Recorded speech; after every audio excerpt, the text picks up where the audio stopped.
Namaste to each and every one of you who is assembled here today. One of the main reasons to have this discussion today is this day is connected with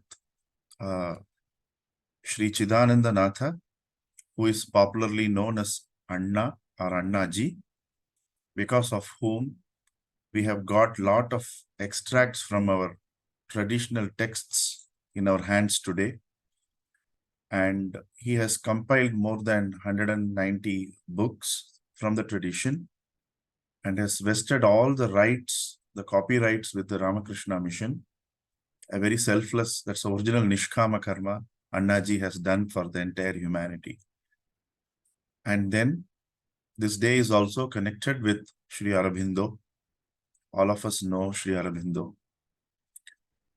The third is, we felt that the real freedom human beings can achieve only through right knowledge. We can have access to everything, but if we have access to the source from where we can get right knowledge, then we really become free. We don't need to reinvent the wheel. Depending on the time we live, maybe you can have an alloy wheel, wooden wheel, but the wheel as a concept, you don't need to reinvent if we are in connect with the scriptures advocated by living tradition. And whatever we talk in the tradition, you always need to present pramana. Mean, what is the source which is giving us the authority to talk like this? So whatever we are going to talk here is outlined in an ancient text called Yajnavalkya Smriti and Jnana Sankalini Tantra. These are the two texts. And in some Puranas also, the subject matter of today has been outlined. So now what is the subject matter today? Indian knowledge systems. And today we are also calling them as Indic knowledge systems. Okay. Because some portions of today's India, some portions of Esther India are not with India today, right? They all have become separate countries as well. So there is a combination of knowledge from the entire continent.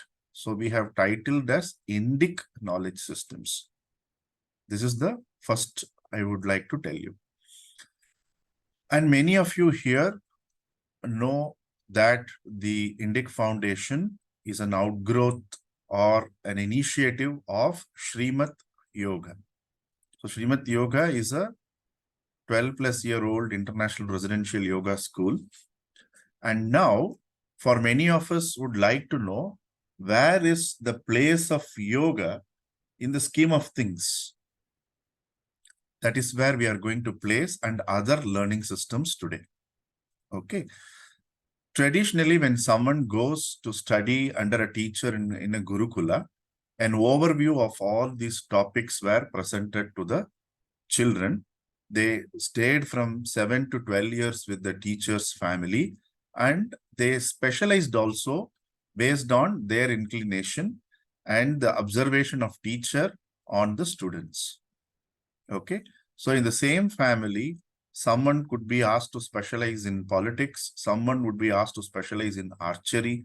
Someone would be specializing in economics.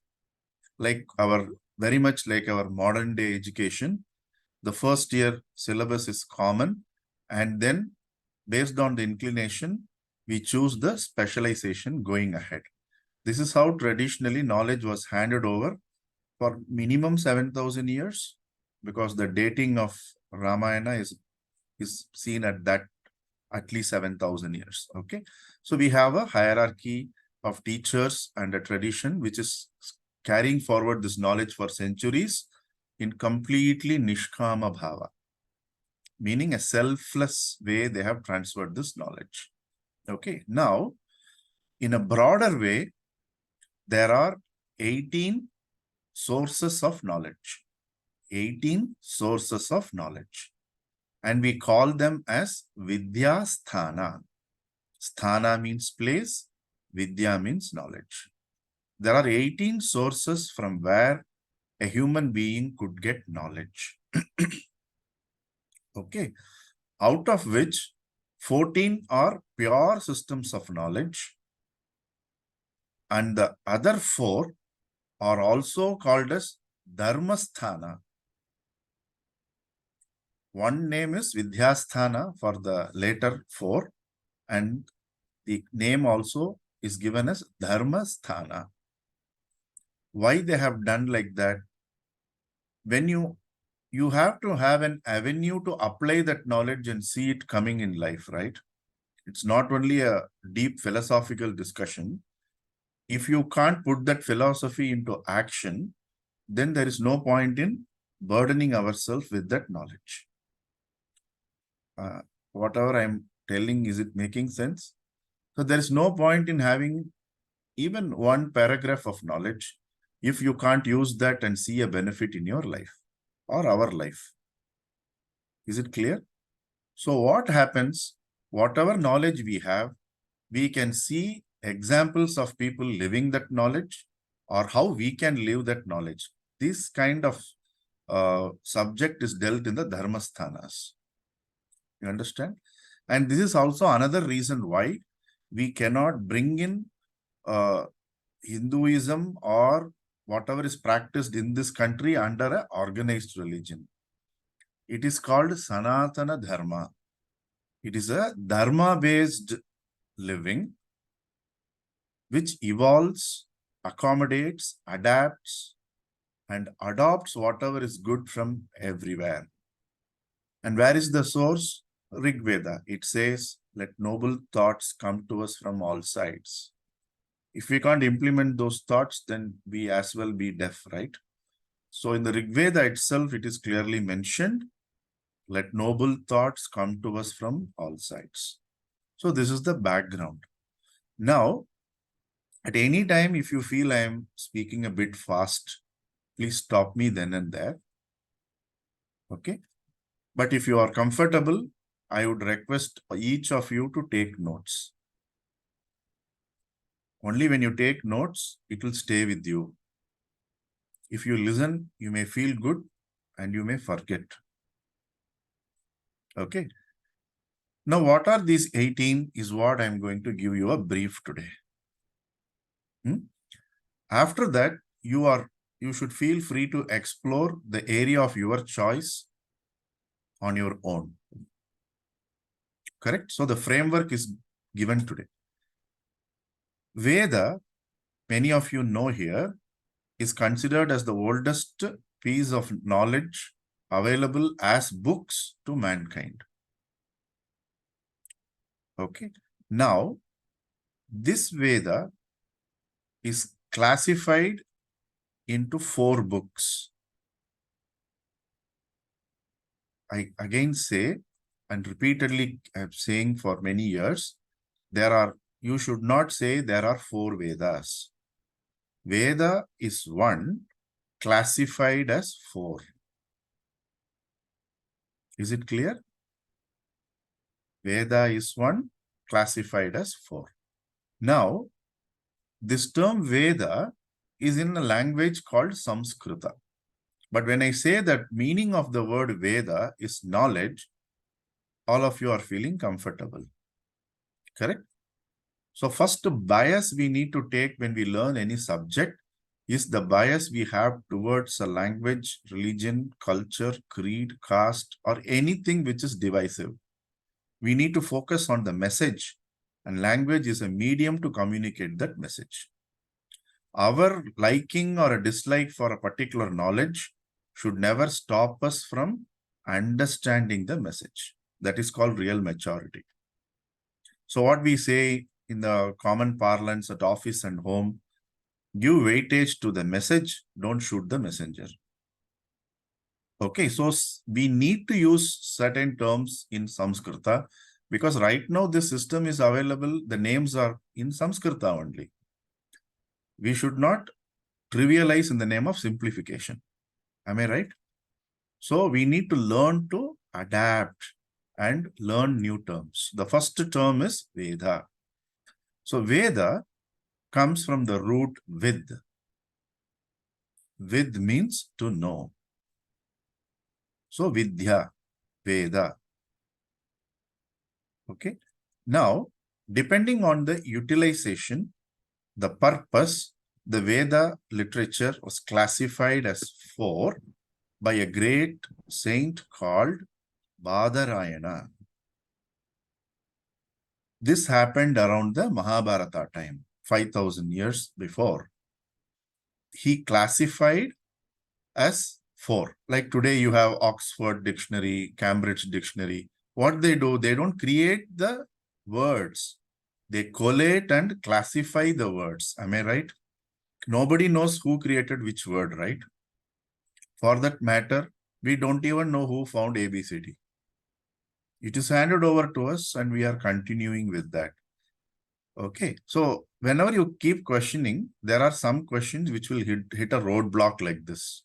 So what do? You take whatever is there at face value and then develop your understanding of why it is or why not it is. Okay.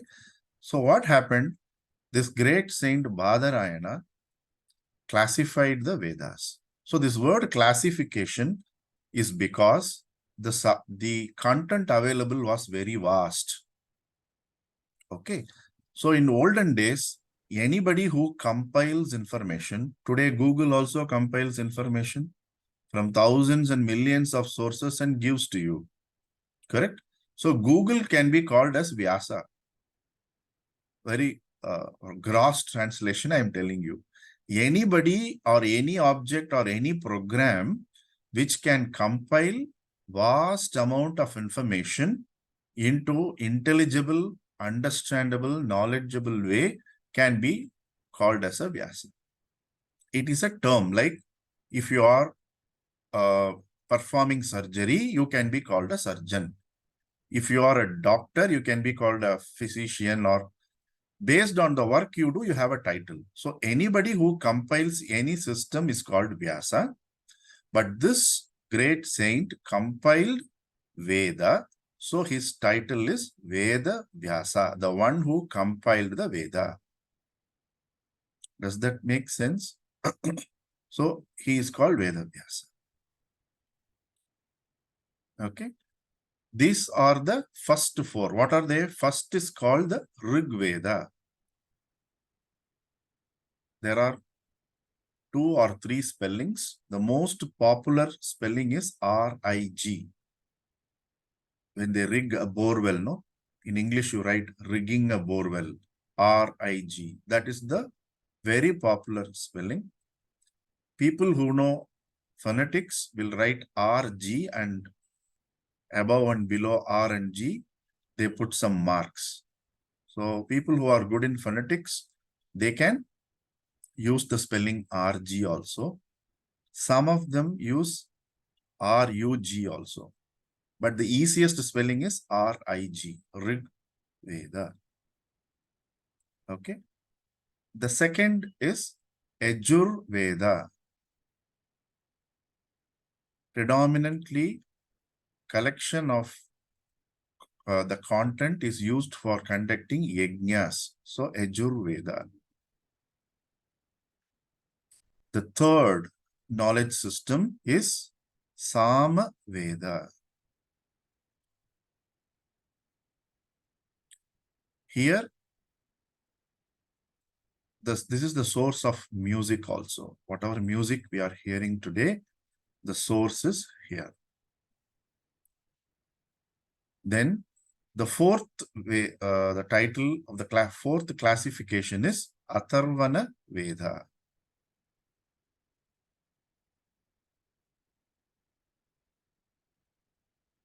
Okay. Now, you have, these are called the Veda. So, why they are given special position? These Vedas have 3 qualities. These 4, let me use the word 1 only. Veda has 3 qualities. So before getting into that, I would like some of you to unmute and give me one answer for a question which I am going to ask. Okay. Who taught an eagle to fly?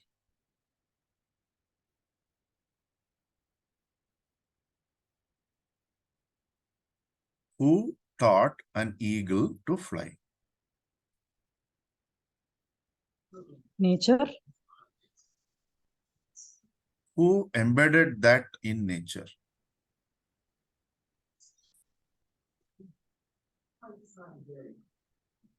I'll give you a practical example.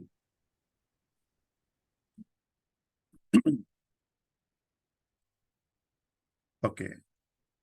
When you buy any phone, what do you get with the phone? Or when you buy a washing machine, what do you get with the washing machine? Manual. The user manual we get. You get a manual. Excellent. That shows any creation comes with its manual. Is that acceptable? Even you go and buy a plywood, in every plywood sheet, they would have pasted a sticker saying, don't spray water, it is fire safety.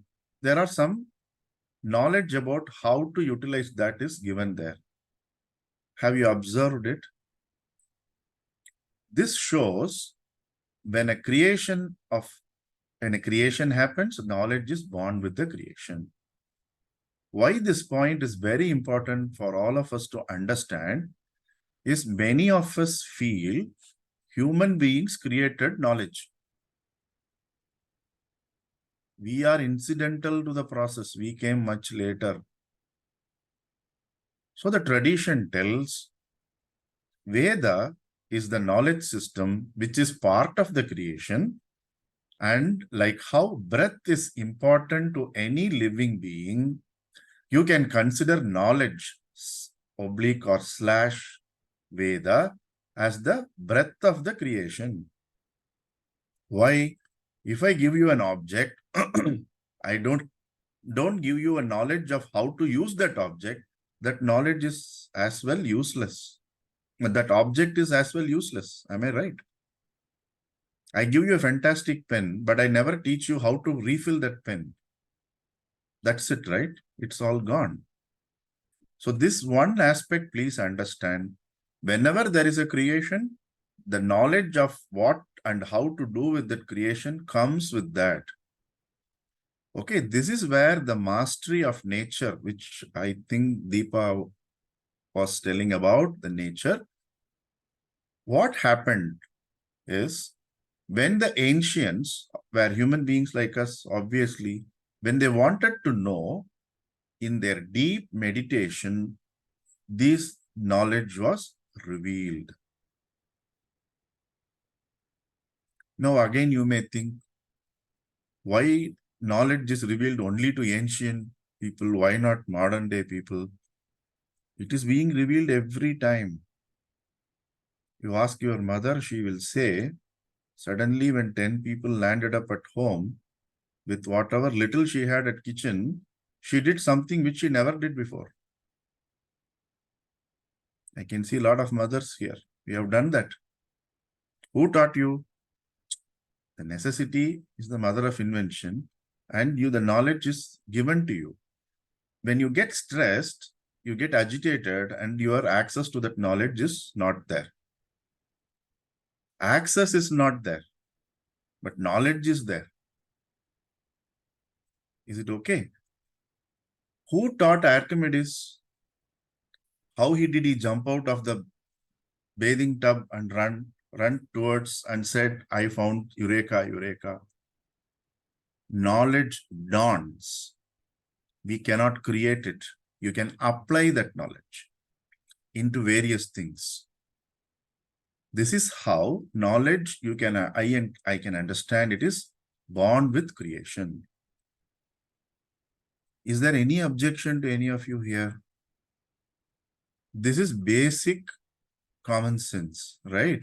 So what they have told Veda, the first, I told you 3 qualities are there.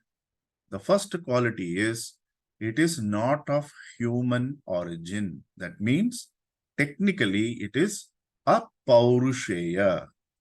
Apaurushaya means it is not created by any human being. It is revealed to a human being.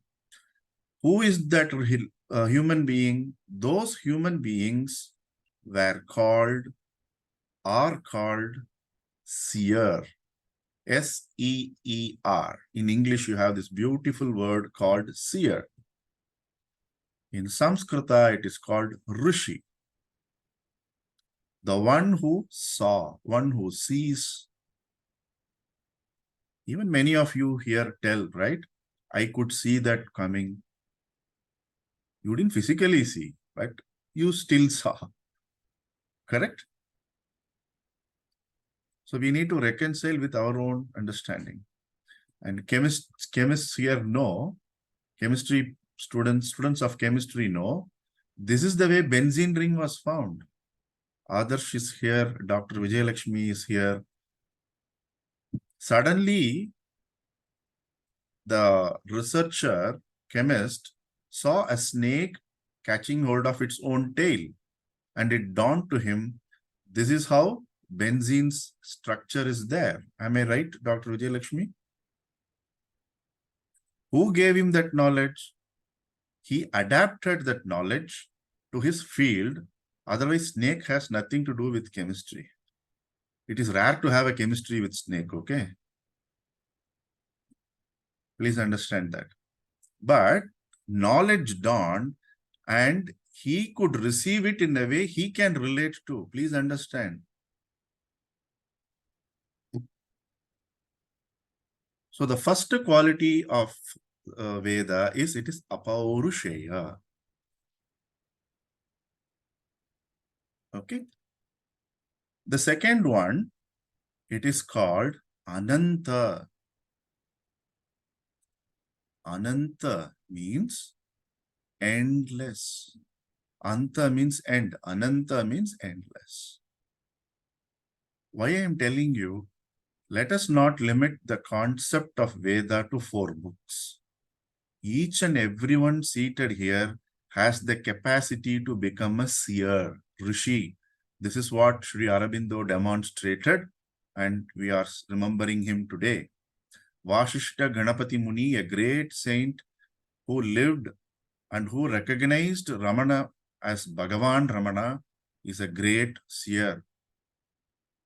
So we have seers even today. Okay. And each and every one of us are capable of being a seer, or we already are, we don't know. Okay. Don't rule out anything. What is Ananta? How many of you here like gardening? Annapurna, I know. Anybody new today to our sessions who has an interest in gardening?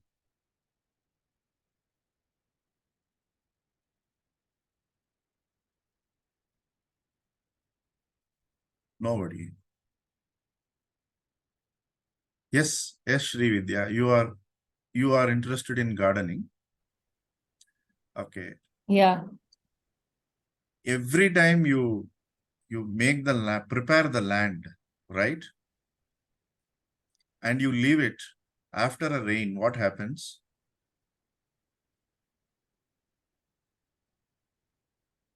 The What? soil, it gets, I mean, the soil gets wet and it gets the food that it needs, because sunlight and water is what the soil needs along with the fertilizer Yes. to be fertile. After that, what happens? After that, like if you have sown any seed in the soil, it will start to grow. Only the seeds which you sow will grow? Or have you observed many things other than or beyond your imagination? Weed. Then weed is something for which we don't know the use. That is called weed. You have insects small That is fine. insects and Which we never worms. saw before, suddenly some insects will come. Correct? There is a big ecosystem which is happening. Even in a 1,000 square feet area, we have innumerable probabilities of grass, insects, which you have never even seen. You never invited that insect. You never sowed a seed, but you saw something sprouting, right? The possibilities are endless in a 1,000 square feet land. Can we count the blades of grass in a lawn? No, right? It is endless. That's called infinite.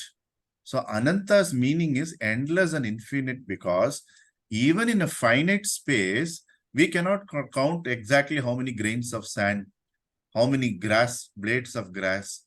It means based on our need, you can download information. It's available in the cosmos. I'm telling you. Based on our need, if you are open, knowledge will be downloaded to you. That is how we solve problems. We think we are solving problems on our own. Many things happen when you start observing the way your mind works. So the second quality of Veda is it is endless, Ananta. Okay. Now, what is the third quality? The third quality is Anadi, meaning that which doesn't have a beginning. How we are scientifically saying, today scientists are saying, whatever the world, the earth or the universe we are seeing is out of infinite regression in the past and the future. Nobody knows when all these things started. It goes back. Again, it starts, it goes back. So we cannot find a beginning. Whenever there was the creation, there is Veda is there. That's the way we have to understand. Like whenever we are born, to make us feel that we are alive, the midwife gives a nice hit on our bumpy. We start to cry. The breath happens. Moment breath happens, we are alive. So breath and creation, you can understand creation and Veda. Does that make sense? So Apaurusheya, Ananta and Anadi. These are the three qualities of knowledge. For a moment, even don't think about Veda. Knowledge. That is why if I show you this bottle, we will come up with at least 100 ways to utilize this bottle. Do you agree with me? Many of us have gone through a lot of creativity workshops and all that stuff, right? With an object, if someone tells, bring out how many ways it can be used, I'm very sure we'll come up with multiple, innumerable ways of utilizing an object. So this is the way you have to relate to what ancients said, instead of always questioning how. If you question too much, it means we are thinking ancestors are idiots. And those idiots only created alphabets we are using today, no? If we are so great, why not we invent a language today and start conversing on that? We are hypocrites. First, do thorough investigation. Ask why did they say what they say. Just because we don't understand, we should not trash anything. That is my humble request. Don't understand anything, become more humble. If more humble you are, either you will have direct revelation you will have, or the source will guide you to somebody whom you can relate to. But let us not become arrogant to say these are all not outdated, this doesn't work. We don't understand. That's what we have to say. Take our hands like this and surrender. The more you surrender, more things will be revealed. So out of the 18, these are the first 4 I was telling, the Veda names I gave: Rig, Yajur, Sama and Atharvana. And for these 4, these 3 qualities are there. In fact, for any knowledge system, these 3 qualities are there. Okay, this is the base. Now, how our ancients maintained the purity and applications of these 4, that is called the second 6. The first 4 is Veda. The next set, the 6 of them, are called Veda Anga. That is limbs of Veda. Like in yoga, you call Ashta Anga of yoga, 8 limbs of yoga. For Veda, there are 6 limbs. Okay. So the first limb is called Siksha. Siksha means phonetics. How to pronounce a particular word. How many of you are conversant with programming languages here? I mean, IT, software programming languages. Annapurna is there. Anybody?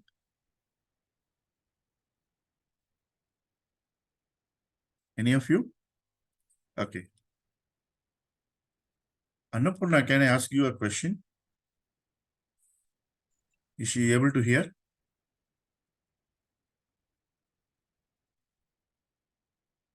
Yes, sir. Okay. Which languages have you programmed before? I've done C++, C, Java. Okay. So In programming languages. okay. Syntax, is there a different way a Japanese would write Java and you will write? For a particular code to work? No, syntax is Common. Correct? syntax is same, defined, and anybody that has any language, they actually It's a it's defined just a one. logic that we develop using the syntax. Correct. But the base is the same. You cannot tell my mother tongue is Telugu, so let me write something in Telugu in Java. It doesn't make any sense only. Correct? So like that, our ancients developed Sanskrit as a language to store these 18 Vidyasthanas because nobody can corrupt it and everybody can understand it in a standardized way. Again, the word Samskrita means that which is perfectly done. Samyak krutaha iti samskritaha. Samyak means perfect. Krutaha means done. Samyak krutaha iti samskritaha, meaning that which is perfectly done. It is a consciously human-made language to preserve knowledge as it is. Are you understanding the greatness of the culture from which we are getting this knowledge? So 5,000 years before, this word Vidyasthana was pronounced exactly the same way how I am pronouncing Vidyasthana. If I ask Lydia to unmute, though she is from Poland, she will exactly pronounce it as Vidyasthana. It is akin to your vocal password you give for your gadget. You need to pronounce it exactly, correct? Sometimes you have sore throat, it will not open. So you have finger or face recognition nowadays. So this is why Samskrita is a language used. So for attaining this perfection, this phonetics Siksha is made as a system. Okay. Then the second is Nirukta. Nirukta means etymology. Any language in the world, you open any dictionary of any language, for every word, they would have written the root word is. That is called etymology, the root from.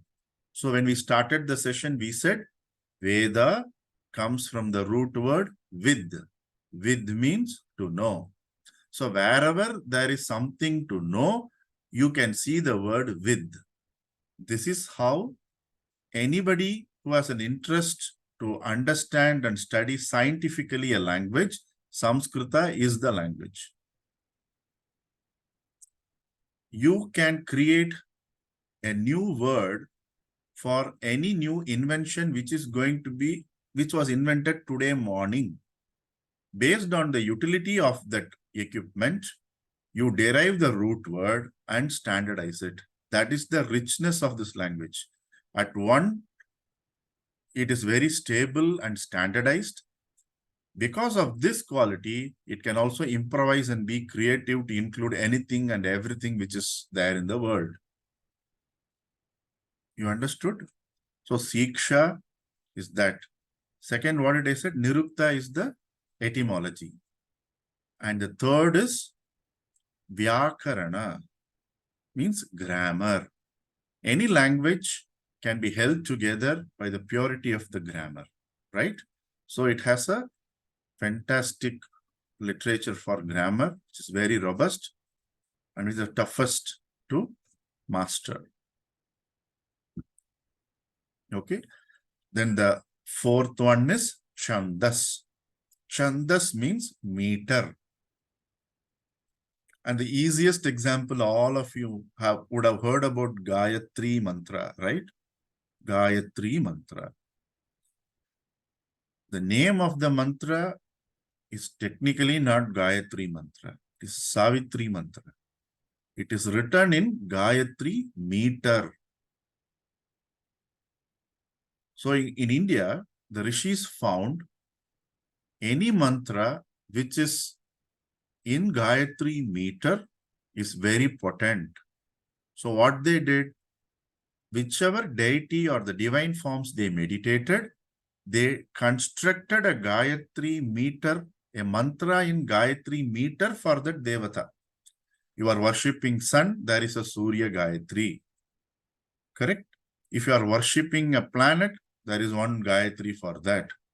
They understood, apart from the mantra, the potency of the word, the way and the meter of that mantra has equal and more benefit.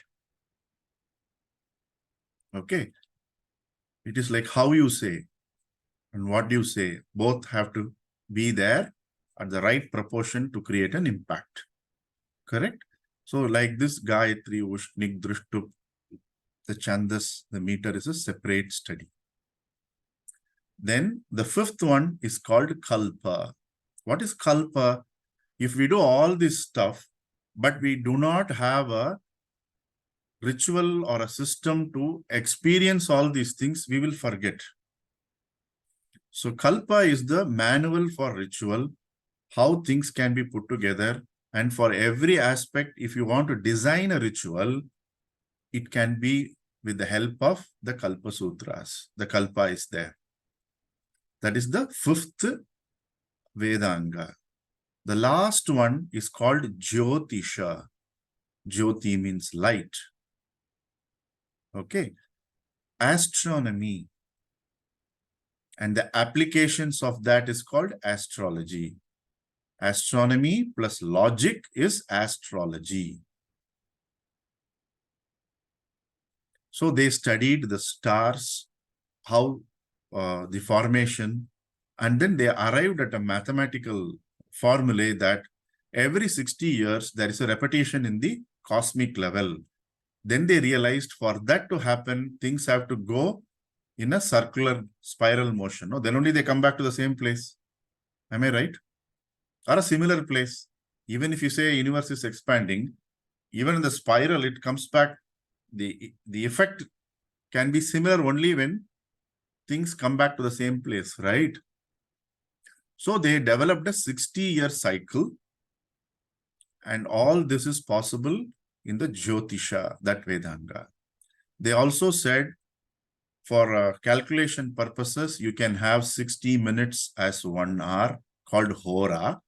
The Sanskrita word Hora has become hour in English, H-O-U-R. The original word is Hora, has become hour.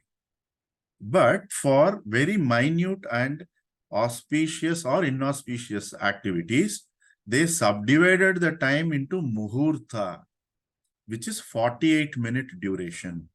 So in India, any ritual, whether it is marriage or Upanayana, any sacred event is happening, the priest will mark the auspicious Muhurta. That 48-minute will be there. Lagna, they have some word working with that. So this is the way the Veda, which is classified as 4, these 6 Angas, Vedangas, help it to be applied in day-to-day life. Is it clear? So 4 plus 6, you have 10. Out of 18, we have seen 10. Is this space of knowledge sharing okay? Okay. Yes. Yeah. Now comes the interesting part. Many of you here have heard about Ayurveda, correct? Ayurveda. So Ayurveda is, there are 4 Upavedas. Upaveda means they appear to be very closer, but they are all obtained by meditating on the existing subject. From Rig Veda, we have got the Upaveda, which is called Ayurveda. So the 11th system is Ayurveda. Okay. Then one of the quotes from Lawords which I like is, in the time of war, you prepare for peace. The time of peace, you prepare for war. When Russia and Ukraine war is going on, everyone in the world is trying to get them to come back to peace. When peaceful activities are happening, you don't know why it is very quiet. Every country is prepared, war prepared. They don't need to wage a war. So these both appear as polarities, poles, but they have to be balanced to run a country. So comes the second Upaveda, which is Dhanurveda, warfare, strategy, defense systems. This is the Upaveda from Yajurveda. Okay. And the third of the Upaveda is Gandharva Veda. Gandharva Veda is from where the dance, fine arts, music, classical music, or any music is classical only. It may appear as rock, jazz, whatever it is, but the base and the intention is the way of expression may be different. And how they term it as a classical is very beautifully, it is a combination of yoga and tantra. If to a particular music, if your upper body is moving, it's considered as something closer and better for your mental well-being. If your lower portion is moving, that is hips and below, then it is not considered as classic, but you can dance and enjoy. That's a different thing. So don't mix up and judge. This is the way they have classified the music. The higher realms, and you can be alone. You are content to being alone in a classical thing, but you rarely can be alone in the dance. You want people in the dance floor. Correct? So you need more people, and when you gradually keep evolving, some people are dexterous to be in both the sides. But when you keep evolving, you are happy with being alone, because the more classical you go, your eyes are gently closed. You ask Annapurna, she will say when she plays the veena or when she's singing, or anybody who is into music, once you get into a trance like, so whether 20 people are there or you are there alone, it doesn't matter. So these kind of things are all covered in Gandharva Veda. So our tradition tells there are yakshas, kinnaras, kimpurushas. There are various beings other than human beings who are also part of this system, Gandharva Veda. From this, all the musics, fine art, dance, everything has branched out or applied and adapted in the later days. Then from Atharvana Veda, the Upaveda which has come out is Artha Shastra. Artha, the liberation of wealth. Shastra means structured way where you cannot go wrong. That which protects you when you follow that is called Shastra. Okay. Economy, generation of resources, everything is talked about in Arthashastra.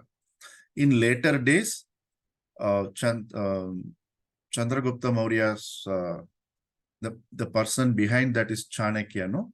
He has written treatise on Arthashastra and Chanakya Niti. All those things are derived from Atharvana Veda. So we saw the Vedas are classified as 6 Vedangas and 4 Upavedas. Is it okay? 14 we have reached. So these 14 are called classically as Vidyasthanas.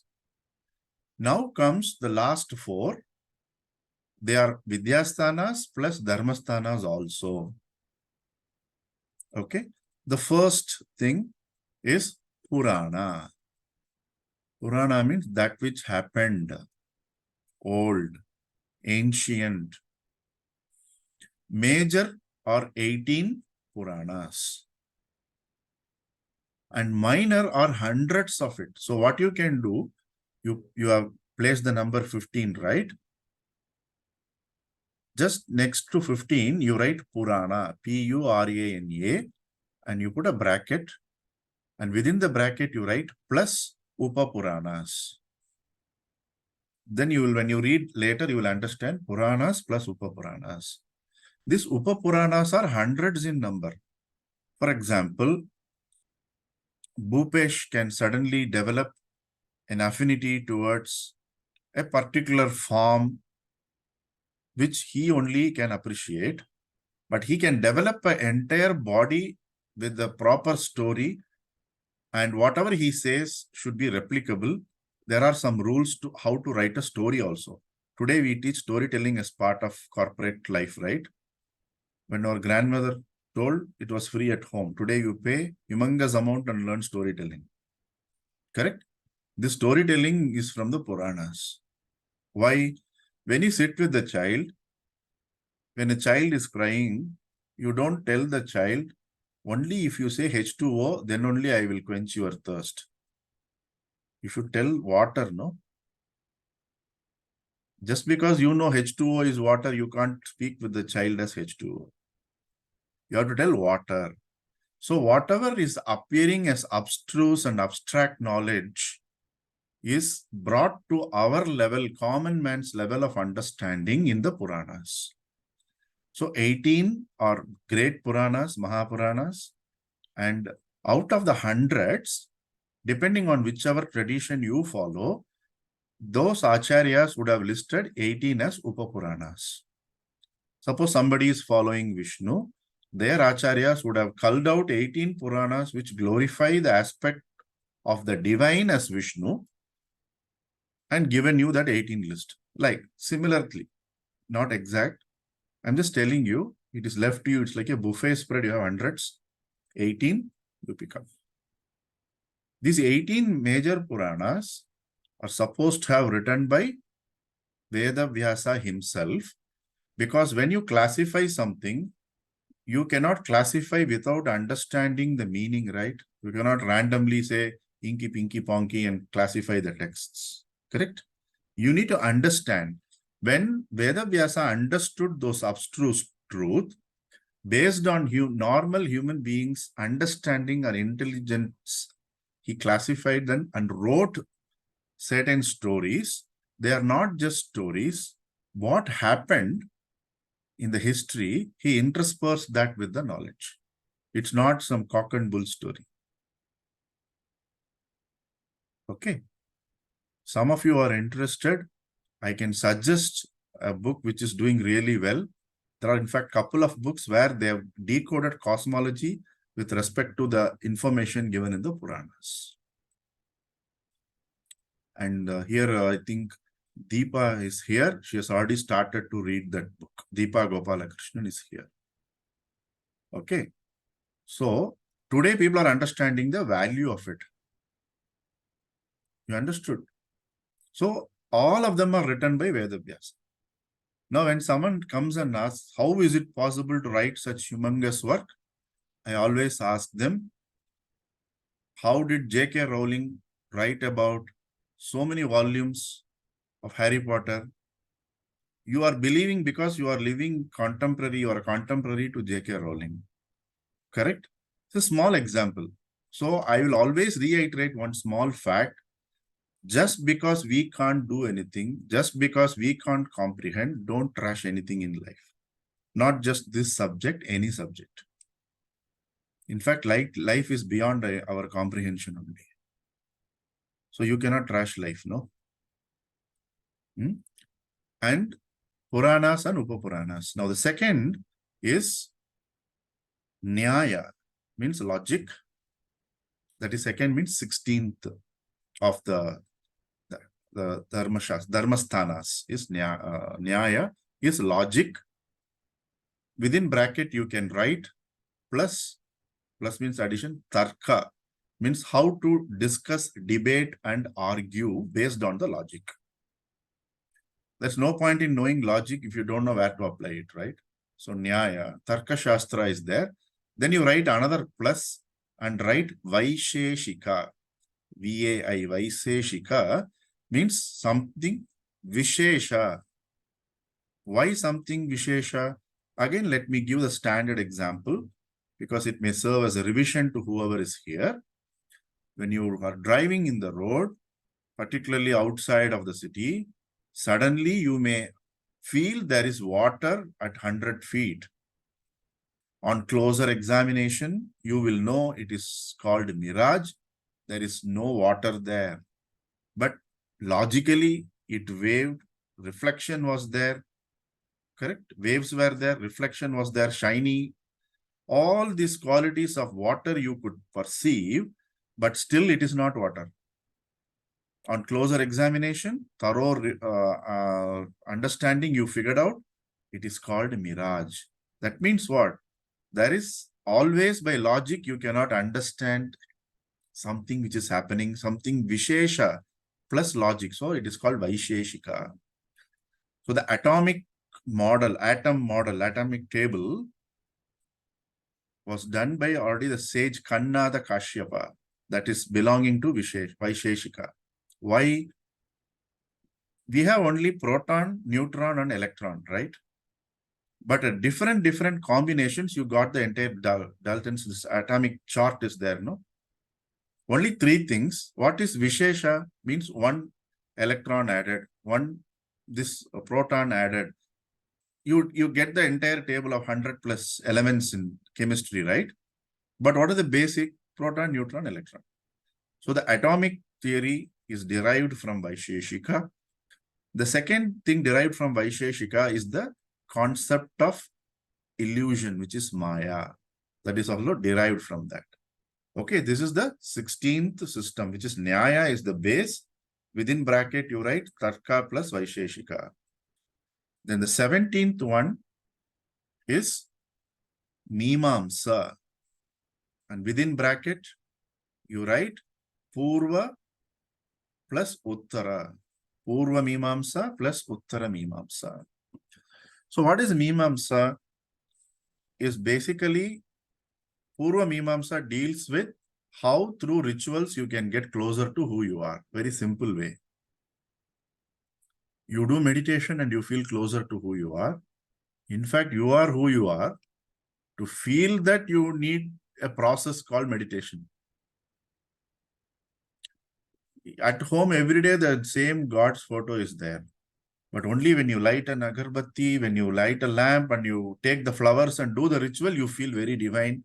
And that half an hour, you'll also speak properly to people because you just come out of your ritual. After that, people can't even sit near you or listen to you. That's another story. You are creating an ambience for something which is already there. So Purva Mimamsa, because all of you are appearing serious, so I just lightened up. So don't mistake me. The rituals required, or through rituals, people who followed Purva Mimamsa thought that by rituals they can reach the reality. So that is taught. And Uttara Mimamsa is popularly known as Vedanta, where the only object which is worthwhile to be known is who we are. That is made clear through hundreds of Upanishads, out of which 10 Upanishads, the commentary was written by Adi Shankara. They are called the principal Upanishads. Okay, so the combination of Purva Mimamsa and Uttara Mimamsa, both are helping us. First is helping us to get closer to reality. And the second one is only about reality. There is no other story or subject there about us. That is why it is very tough subject. It is kept in the last. Now, the 18th aspect of knowledge is called Dharma Shastra. Okay, 18th. In this, you have the great systems of Sankhya. What is Sankhya? Sankhya means right knowledge. And how the right knowledge is arrived? With the help of 25 elements or 25 aspects of nature. That's the subject of separate day. And the Sankhya is the basis of your coaching, mentoring, teaching on all medicine systems available in the world today. Okay, where there is a observer, observed, and the process of observation is happening. And how to do this perfectly? This is Sankhya. And the second, what you can do is 18, the jumbo title of 18 is Dharma Shastra. Within that, I am telling you at least 4. So 18A is Sankhya, 18B is Yoga. Yoga, all of you know, but 99% of you think you know. It's a very vast field.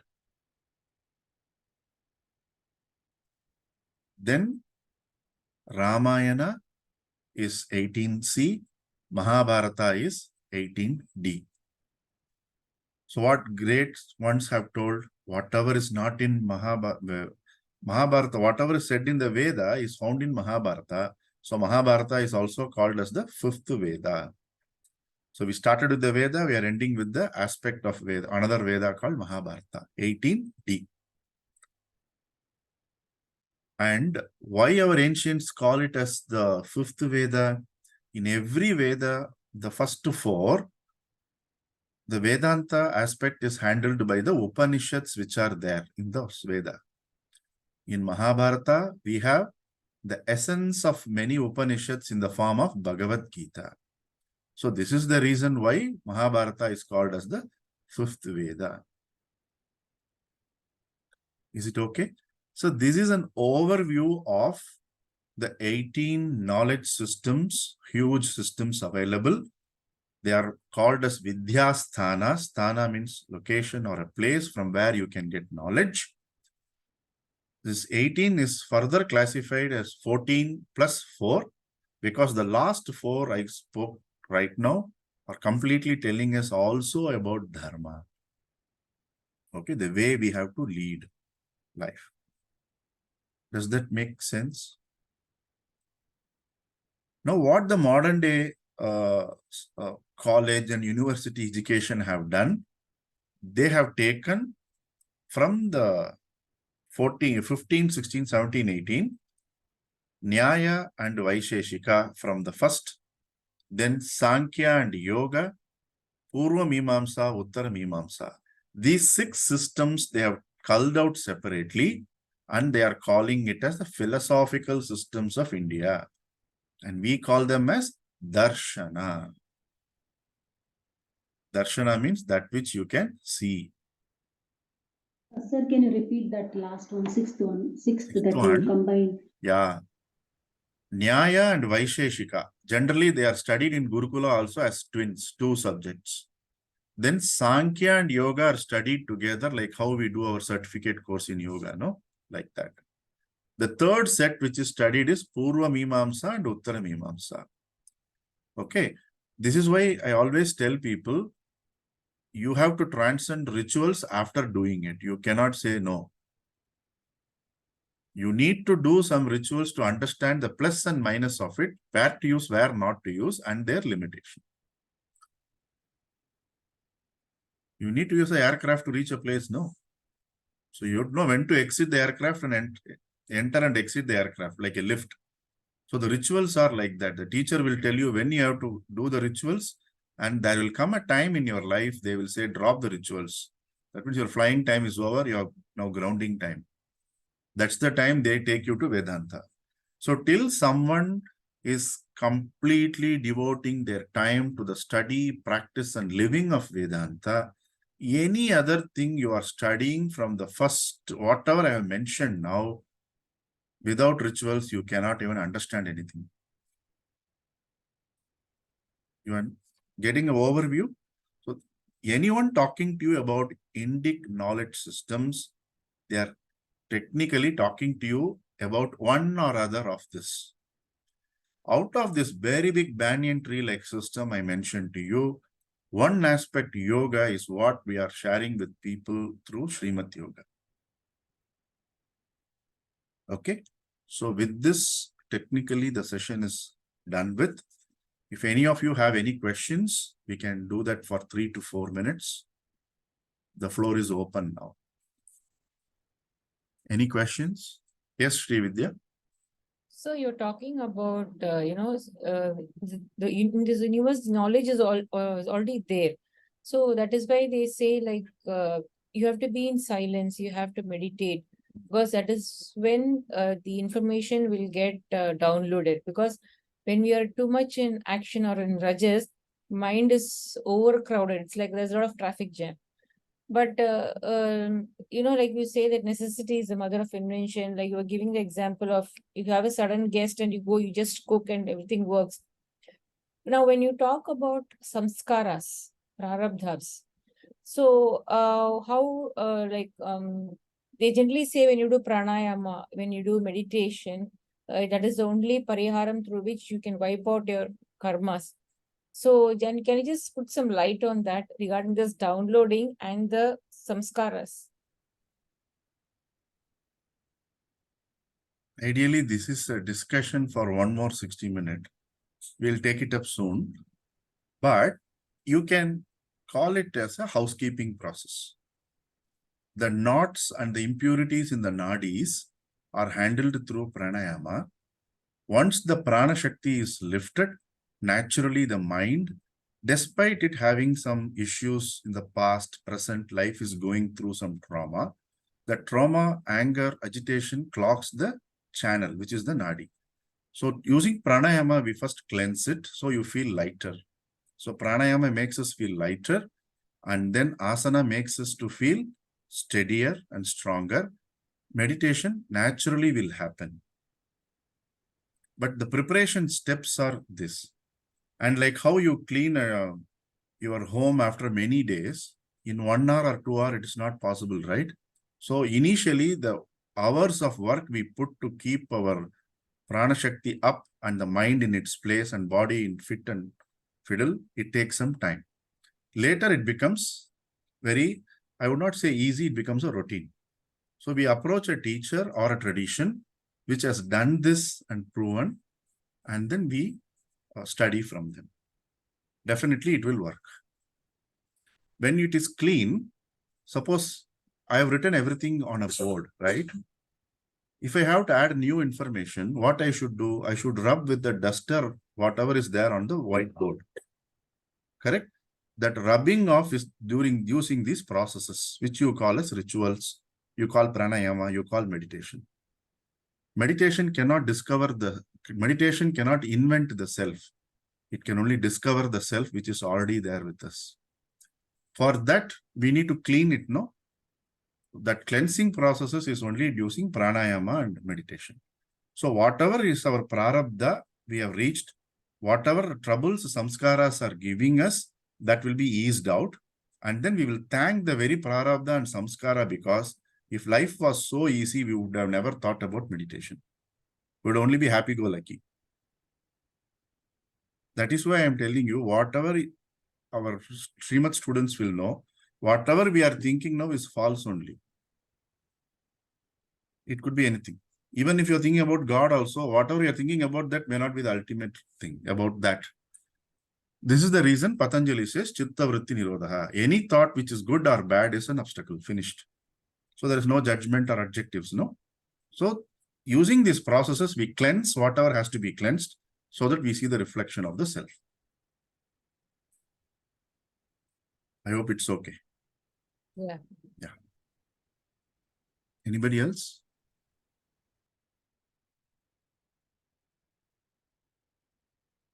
Okay. I again repeat, people at your home will be happy, no? If you are like this with them. Absolute silence. You have anything to say? No, nothing to say. Yes, Deepa, you That have is because it is a shock. Obviously, I will not keep quiet, no? Knowing me, my mind is like, I don't know. I'm confused. I'm not sure where we are headed. And probably, yeah, I'll get more questions along the way. Not today, at least. Sure. Slowly, when you get there, you will not have questions. Don't worry. No, so that's the point, right? No, there are all these 18 Vidyasthanas. Obviously, whatever we see, hear, preach, practice, listen, understand, everything is from here only. So where is mankind headed? That is a different discussion. We have to see where we are headed. Then we will understand. No, that's first thing. I don't understand where I am headed. One. Then we wherever will talk separately. Yeah. Because right. Sure. Now the question is open for whatever we have done now.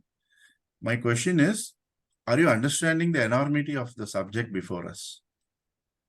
Okay. Yeah. Is it possible to max it? Is it possible to get there? First you start. Like learn all of it. Why you need everything? Do you know all the vegetarian recipes in the world? No. You run your kitchen with 5-6 recipes happily, right? Yes. That is enough. Yes. Wherever you are, you start, and whatever you need will reach you. Did any of you here thought we'll have but whatever it is, it's from here. It's taken from here, is what you're saying. Which here? What is here? That is why I'm telling you. Whatever we need in our life. Did you observe the first few minutes? It is Ananta, Apaurushaya, and Anadi. So if you go as per Vedanta also, there is no other. Whatever is there is here now. This is only there. If there is another source, then we will want to do something about there is no other. That is Advaita. The ultimate point is there is only one. Okay, whatever you are conceiving and whatever you are not conceiving and whatever is beyond your conception is here only. Okay. Okay. Now, one more question which Roshan has asked, I will address and we will close this session. He is asking about Smriti. Shruti is that which is heard. That is the Veda, which is timeless, which is standard. You cannot change. For example, you cannot change H2O is for water. But what is Smriti? It's from the recent memory, meaning what is applicable in the now. Tomorrow, another, in one language which is there, they call Neer. Another language, they'll call Pani. They're calling the same thing, which is H2O. So technically, you cannot change whatever is there. That is the Veda, which is the Shruti. The applications and using that, how you can evolve things is mentioned in the Smritis. So other than the Veda, everything is a Smriti. Even when you see in Charaka Samhita, Charaka says, Ayurveda will never attain its finality. For example, if today Deepa goes into the kitchen, she can find a new medicine using the kitchen herbs for a stomachache. That is the way which is called openness in our tradition. Anybody, anytime, anywhere can discover something which is useful to them and others. Don't discount. That is the enormity of the subject. So Ayurveda, the main person, Charaka himself has said, Ayurveda will never attain its finality. Today you got dengue, they will have a medicine. Why? They go to the basic principles of Vata, Pitta, Kapha and the combination and use common sense to get a medicine based on that. Okay. So that is the difference between Shruti and Smriti. Smriti is something which is done based on the time and age we are living in, without compromising on the principles mentioned in the Shruti, which is heard. The Veda is heard. Smriti is based on that hearing, you do the applications for the common people. Is it okay? Good. Any of you would like to give a concluding remark and then we can close? Thanks, Deepa.